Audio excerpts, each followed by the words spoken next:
What's up, guys? We're going to go through some my stand-up. Yeah, just to talk through a little bit of what I was thinking and kind of what I saw. So what we got. So first up, here's a match from several years ago. Efrain Rodriguez.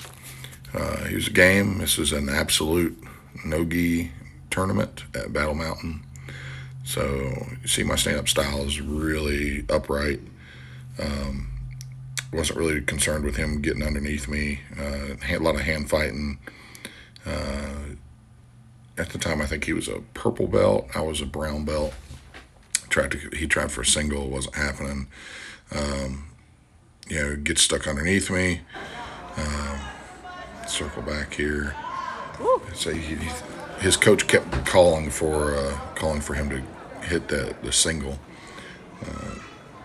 The big old leg in front of him was just a little bit too tempting. So still more hand fighting.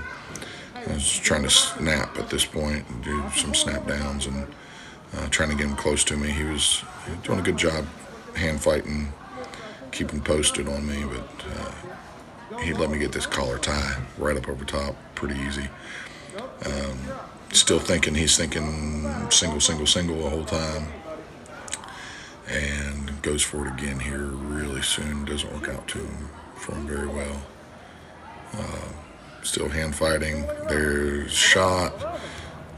Got the underhook. Went back in for reshot for single. Ended up there. So this is same tournament. John Cobb, now black belt, I believe. He ended up winning it.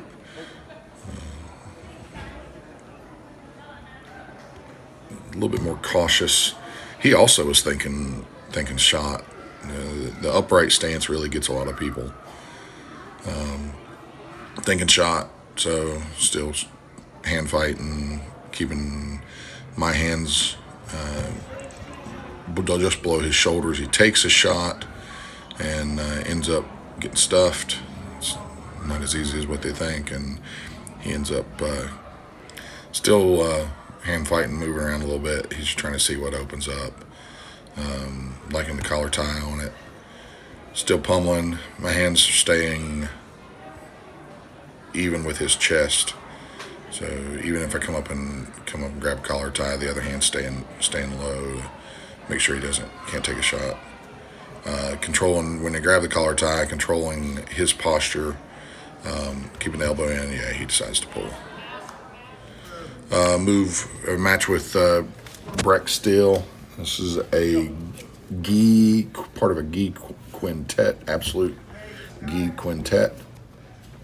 Gi quintet that we did up in Crossville, Tennessee. So immediately trying to dominate grips. I like that cross grip on the collar. Once I got it, he wasn't getting it back. I grabbed that same side sleeve. I mess around here with the lapel, just looping it. Really, I'm not doing anything with that lapel. Just playing with it, trying to get him to react to something, which I did. He had pretty tight grips, honestly.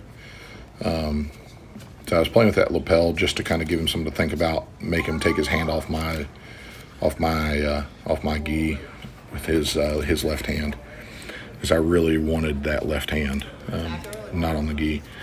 So by here, I get the sleeve grip on that left hand. Here shortly, I switch off of this off that lapel and sleeve grip that left hand.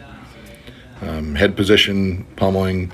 He was trying to really grind his forehead into me, which I don't know what he's thinking. He was doing it way too high, so it was more on the top of my head instead of trying to get underneath me. So you can see I right there just readjusted and grabbed a nice little sleeve grip. Now I control his whole left arm. His arm's mine. He's not getting that back. So I pin it down, and just to see if I can control it and keep it, and he couldn't move it. So I've got that cross grip on the collar, sleeve grip there. So I start pinning it up now to see how he's going to react to that. And then as he pulled it back down, I grabbed more trip. It's an old school match here. Guy, this is a purple belt. He thought he was going to do like this little duck sit under, but he left his head in, and I just caught his chin strap.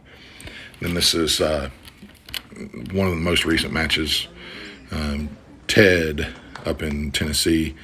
He's a judo guy, so he likes trips. Was looking trips big time. Going into it, I had 2 torn meniscus and a torn cartilage in my left knee, so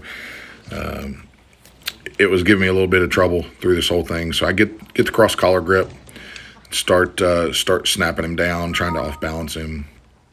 He tried 3 times to get that cross collar grip off. The last time he literally said out loud, "Oh crap," because he couldn't break the grip. But he did. He went under, and he was trying to foot trip on my left side the whole time. But I had went and gotten that inside post and just really messing him up with that cross collar grip, posting on the inside, keeping him away from, so he couldn't get his hips anywhere close to underneath me. I did bend a little bit more than what I normally do, just trying to keep him more away from me. He abandoned his grip, and that's when I really started just snapping down. I saw right there when I started snapping that he couldn't really move a whole lot. He was just keeping one leg still and just kind of stepping around. So I went with a little judo throw and caught him there.